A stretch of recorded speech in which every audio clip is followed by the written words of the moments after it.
This is Join the Crowd Radio.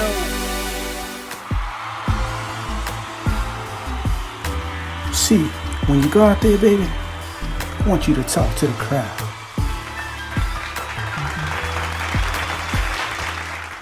Yeah. This is your boy MotzyMadeIt of MotzyMadeIt.com. This is Join the Crowd Radio. This is our segment called Talk to the Crowd. The owner of Tripple Ess Consulting and Management, creator of Elitist Eyewear and Accessories, founder of Bizarre Brown Boss Finance, and CEO of ExHemplified Incorporated, a CBD hemp company. She's a hustler for real, Miss Shaya Brown. How are you, my friend? I'm good. What's up, Motzy? How you been? I'm good. Just want to let the world know this is Talk to the Crowd on Join the Crowd Radio. On behalf of Anchor.fm. You will hear this on Spotify. You will see the visual on IGTV, which is Instagram, as well as on YouTube. All right, so before we tap into all the dope business endeavors that you have, let's talk about what was 5-year-old Shaya like, what was 10-year-old Shaya like, what was 15-year-old Shaya like, what was 20-year-old Shaya like. Go way back. 5-year-old Shaya, very hard to remember. Up under my mom, just, regular little girl, long hair, living life, stayed with my grandmother. While my mom worked, she had me young, so right. She had to get on her grind early on. Mom did too, so that's understandable. Yeah, so had to leave me with grandma, so she could go and do her thing. 10-year-old Shaya, in school, just learning the ways of the world a little early, not having a dad around, just trying to fill in some holes at a young age. 15-year-old Shaya, getting the grasp, getting a better grip of who I am and what I want to do as far as life, school, job. I started working at 14, so nice. I was very familiar with getting my start in the job life. Absolutely. And making a way for myself, setting up your own thing, saving money, those kind of things. As you should. 20-year-old Shaya was basically underway haze gray. I joined the military at 18, so I was very much so in the military life. I retired 20 years last year. Congrats. Thank you. So I was very much into the military life, very structured, definitely in a leadership position by default. It's been that way my whole life. So that was 20-year-old Shaya, having, I guess you could say in a way, kind of having things handed to me, because in the military there's a lot of things that you're given that you don't think about on the civilian side. And having gone in so young, there's a lot of things that I had, but now being a civilian, it's like, whoo, okay, I got to deal with that now. So, and that was 20-year-old Shaya, gung-ho, military, traveling the world, getting an education, those kind of things, just real green, but at the same time on my own and doing my thing. Absolutely. Not to dabble too much into it, but let's talk about that time in the service. Like, how did it have an impact in your life as far as like any issues, situations, sacrifices? Yeah. So being in the military is definitely a sacrifice. If you don't have your own immediate family, depending on when you go in, you sacrifice time with your personal family. I left home at 18, and my baby sister never let me live it down. Oh, wow. My mom, now, since I was gone so long, she really wants me to come home. I'm almost like 40 now, and she still wants me to come home because, just the time missed with my siblings growing up, my nieces and nephews now growing up. It's a lot. It takes away a lot. Being away from your home country, and now more so than ever, being a black person, let alone a black female, serving in the military for a country that, as we can see, really doesn't honor us and respect us as a people. So you're saluting the flag and you're saluting officers and you're living in a regimen and serving to protect and putting your life on the line for a country that wouldn't do and the same for you and doesn't protect you. So early on, when I was younger, it was really about having a steady paycheck, getting an education, traveling the world. But later on, as I went through, it was more like, okay, this is really no different than the outside world. It's just a mini version of America. All the issues you have in America, you still have in the military, just on a more microscopic scale. And it got to the point where I couldn't wait to get out, but I had made a commitment and a promise to myself that I would have this be my first retirement. So I stuck it out. I was able to be an influence to a lot of people while I was in, still doing good things. But, I definitely understood where we stood as Black people in the military. And, now that time is done, I can definitely see it, that what it is outside the military is exactly what it is inside the military. So I'm still fighting the same fight on the outside. Right. Could you see yourself ever going back, or would you ever do that over if the opportunity was there? Would you not do it? If I had the opportunity to do it again, I would, but I definitely wouldn't stay in as long. I would, knowing what I know now, I would definitely take advantage of things sooner. So instead of, going 20 years and getting a retirement check for the rest of my life, that's cool. But with the knowledge I have now, I could definitely do 6 years or 8 years, right, and set myself up for the same thing, and then be out and move on with my life and have finished at maybe like 26, 27, 28, as opposed to 38, 39. Makes sense. Absolutely. So let's get into some of these businesses, right? Yeah. How did you,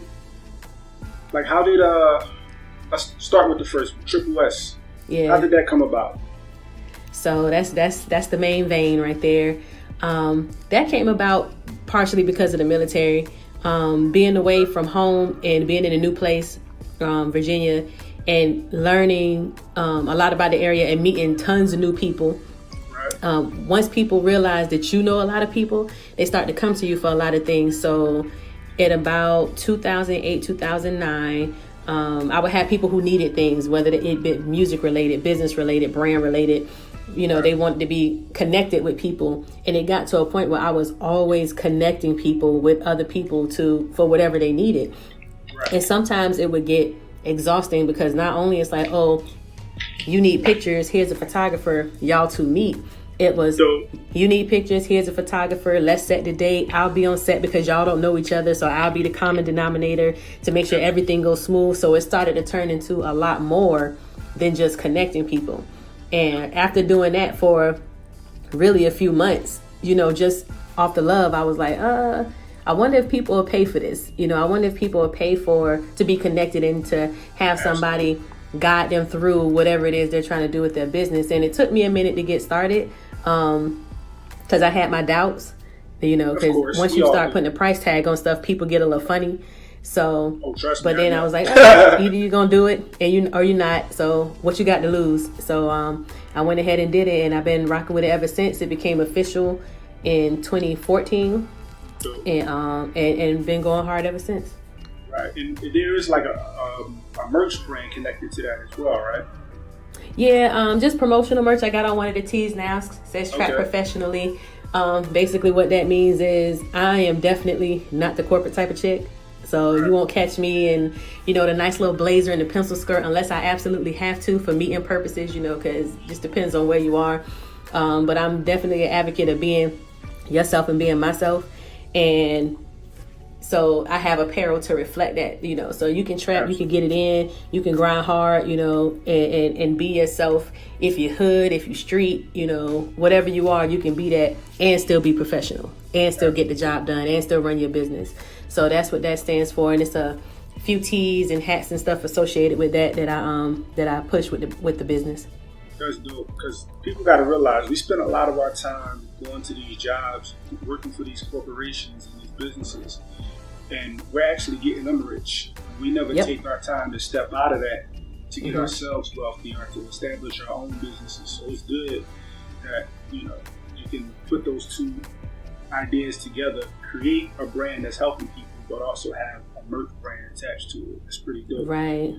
And so another thing we're learning about these businesses is that these corporate companies and jobs, and there's nothing wrong with being an employee, working a 9 to 5 or anything like that, but just have your own plan. And we make long-term commitments with these businesses. Like, we plan on retiring with them, and clearly COVID-19 and these layoffs and furloughs and firings and companies going out of business has shown that they do not have long-term plans for us. So Absolutely. you always have to have something for yourself. Of course. I mean, I feel like this is the time where the thinkers and the innovators and the people who have business ideas and they have brand ideas, all this time that you had to sit down gave you a lot of opportunity to think. So I'm hoping that a lot of people utilize that time to think and to come up with ideas. Mm-hmm. So how did you create the Elitist Eyewear brand? Where did that come from? So Elitist Eyewear, actually, funny enough, it started off as me just testing marketing methods. I just wanted something simple, like a simple item that I could, mark up and sell, but at the same time kind of keep it simple just to test out things. And sometimes you kind of have a golden touch, I guess, and it kind of took on an identity of its own. I really didn't. Tripple Ess, I intended for that to go where it is going, but Elitist Eyewear and accessories, I did not. I didn't really think it would be around long once I finished playing with it, but it did, and I eventually ended up getting it incorporated because it was doing so well. And now, just selling the accessories, eyewear, keeping it simple, is picked up. It has an identity of its own, and people just like to be fly and get the cute eyewear and stuff for the low. Absolutely. Now, what's the purpose of Bizarre Brown Boss Finances? So Bizarre Brown Boss, the platform that I get all my financial literacy and knowledge from, and that I'm able to use is with World Financial Group. People can look that up. It's basically a financial services company and a platform that just helps people financially. It gives them information, connects them to the services that they need for savings, retirement, all those kind of things. So instead of going the route where I represent them fully, sometimes with our people or just in life in general, you have to represent things your way in order to reach the people that you want to reach.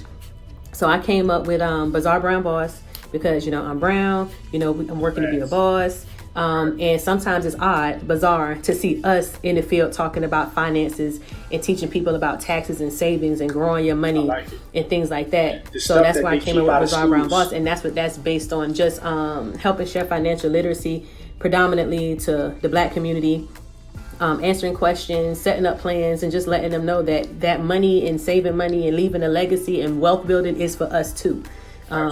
We don't have to wait until people are done with things to delve into them, or we don't have to wait until it's too late to get started to find out more about these things. Like having wealth and understanding money is something that we need to be more keen on, and that's what Bizarre Brown Boss is about. That's good. Now, I know you got ExHemplified CBD, right? Let everybody know what's the health benefits of not only investing in that, but also allowing people to be able to heal from using CBD. Yeah, so we all know that the cannabis market is about to explode. Facts. Hemp and with marijuana as well, with the legalization and decriminalization of it. So I was in a mastermind group, and one of my homegirls, she has a hemp connect in our area. So, I was doing my research and things like that. And of course now, especially medicinally, people are looking for alternatives. People are sick of taking this medicine that from pharmacies and big pharma that causes one problem after another. It's very expensive. It's designed that way. And it's really not helping. So one of the things I've learned about the government and things like that is usually if it's something that they're desperately trying to keep you away from, you probably should look into it. Absolutely. And of course, when we go to the doctors and stuff and you start talking about holistic regimens and remedies, they get upset with you. They get out of pocket. So it's like, well, why are you so angry? If I want to smoke something green that I think could help, why not? Why are you not with me on me getting healthy? Why are you just bent on me taking your way and costing me all this money? So, the holistic approach is becoming extremely popular. And I just wanted to be a little more knowledgeable on it. And that mastermind group just afforded me the opportunity to get into the field where I can help people with that. It is great for calm, relaxation, handling anxiety, depression, and all of this is without the THC. Right. So what that means is, you can smoke it, you can make tea, you can make edibles with it, you can make topical solutions and balms.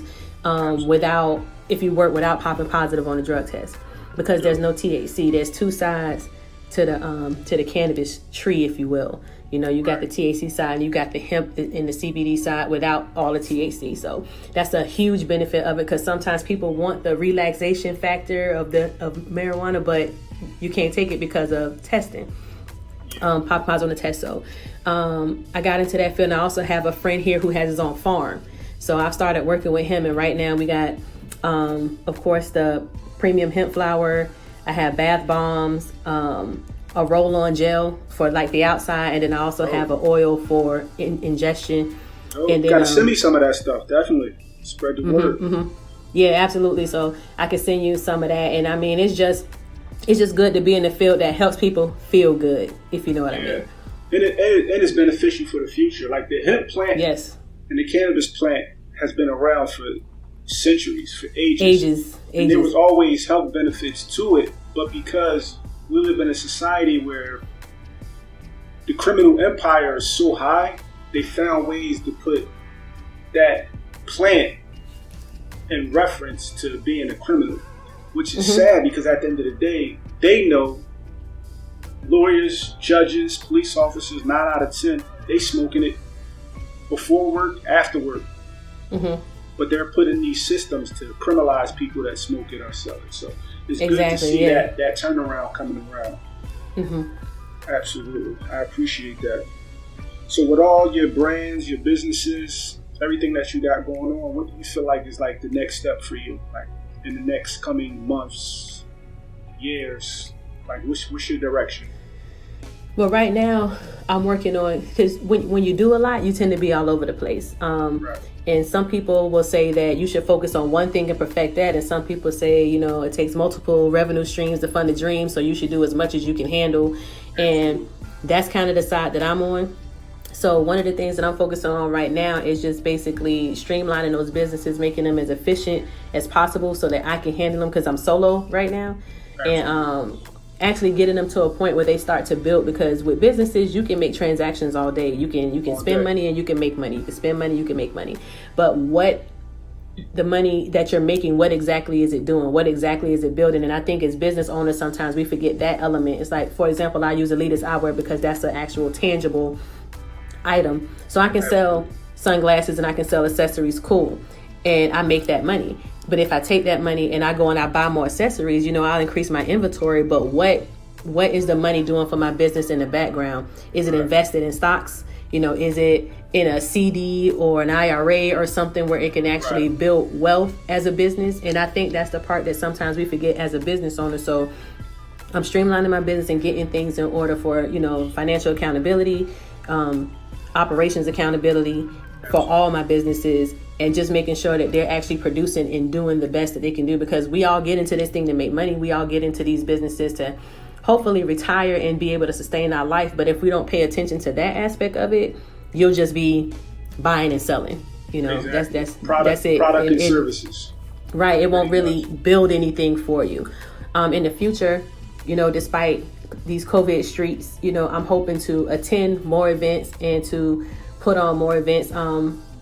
My networking events, I like to not just have people network, but to have specific people in place. So, you know, if there's something that you're particularly interested in, you can actually go talk to the people and get information about how to start, what it's like, you know, not just exchange phone numbers and maybe you'll call somebody when you need them and maybe you won't. Right. And just be a part of people who are actually progressively moving forward in what they're doing and want to make a difference in our community, with commerce and business and economic growth. Also, me personally, I'm looking forward to connecting with people like that, but outside of the not commercial, what's the word I'm looking for? I don't want this to sound bad, but outside of what we normally do as business, like we sell the t-shirts, lashes, eyewear, you know, things like that, that don't really, while business-wise, that's great, but they don't really have anything sustainable to do with building our community and moving us forward as a people. Right. You know, absolutely. So I'm definitely looking into getting connected with people like that and dealing with organizations like that. Like, okay, as a people, to have our own, to build ourselves up in our community, so where we can kind of move away from everything that's going on around us. I'm sure we'll get into that later. What are we doing? Like, and when these things happen, people are like, oh, buy black, everything black, buy everything black. I'm like, but we don't have it where it counts in the industries. We don't have a stake in the industrial industry. We don't have warehouses producing the things that we need. We don't have utility facilities for lighting, water, sewer, those things that we have that would make an actual community sustainable. One of my keys is positioning. So I'm like, if we don't have those things, we need to put ourselves in a position to be a part of those things so we have a say and we can actually reap the benefits of having people in the right places. So that's where I'm looking to go. That's where I'm looking to push my businesses and, my behind the scenes business investments into those kind of organizations, things like that, because that should be why we're doing it, is to circulate the dollar, one, amongst our community, and to help build our community and our people. And I'm a firm believer in that. So absolutely, at the end of the day, that's what it's about. I mean, you have to put yourself in the situations where it's beneficial for you, but it also encourages the people around you to get into business, to put themselves in situations to help the community, to build generational wealth, but also spread the wealth as well, whether it be through knowledge, finances, products, services. One of my things is I want to be able to have my own gardens. You see what I'm saying? And within those gardens, I want to grow my own produce, sell my own produce to my own people, so that way we don't have to go into these grocery stores and buy these tomatoes with pesticides in them, and get these bananas that as soon as you buy them 2 days later, they go dead. So that's one of the things that I'm looking into as far as just buying land. And once you buy land, that's bigger than buying a duplex or buying a house or buying an apartment. You see what I'm saying? Land is definitely where it's at. So that's something that my brain has been working on and manifesting. Yeah, I just read an article about a family that bought 90 acres of land to start a black community. Right. And it's like, when you have people that making those kind of moves. Can I cut you off real quick? The smartest person that I've seen that bought land that everybody calls cool, he's crazy, he's insane, is Kanye West. He went over to Wyoming and bought all that land over there, like tons and tons and tons of acres. And he's building everything over there. Even though on the surface of what we see on social media, we might call him crazy, but he went over to Wyoming and started buying acres of land over there. And I was just like, yo, that's the smartest thing that he could have done. So but of course, they always make people look crazy when they're doing things that they should be doing. That way, they don't get the support and they don't get the backing and they don't get the recognition that they need in order to really make things work. So, I mean, I'm used to, and I'm kind of overhearing our people are crazy. So either you're doing the right thing or you're doing something wrong. If they're doing the right thing, cool, get behind it. If you agree, if they're doing the wrong thing, okay, then what's the real answer? What's the solution?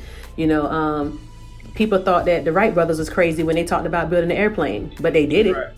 You know what I'm saying? So, and they were considered crazy for their time. So, I mean, I guess it could be a badge of honor sometimes to be considered crazy for what you're doing, because more than likely, you're doing something right, or doing something productive, or doing something that's gonna last. Absolutely. So, talk more about that family you was talking about that was buying the land. Oh, so it was an article I saw on Facebook, social media. Some things catch my attention, and so they bought it with the specific goal in mind to build a community on it, an all-black community on it.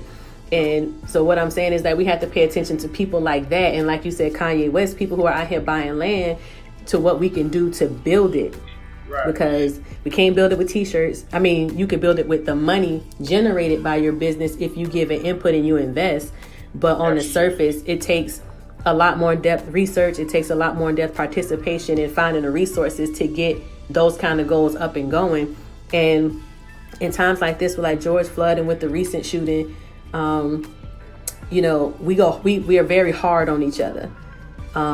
So it's like all of a sudden everybody wants to buy black, which is great, but the rest of the year, these businesses are basically sustaining on what they make on a daily basis. And so the influx actually has a negative effect on businesses, because it's like now it's hard to handle such an influx, and people think that we're supposed to build these communities and have manufacturing places, already ready to go, and that's not the case. And once they see that those things aren't happening as fast as we would like, or they get turned off. But we shouldn't be doing it to make white people mad. We shouldn't be doing it, let's have a blackout day and where we don't spend any money and show them our power. No, they don't care.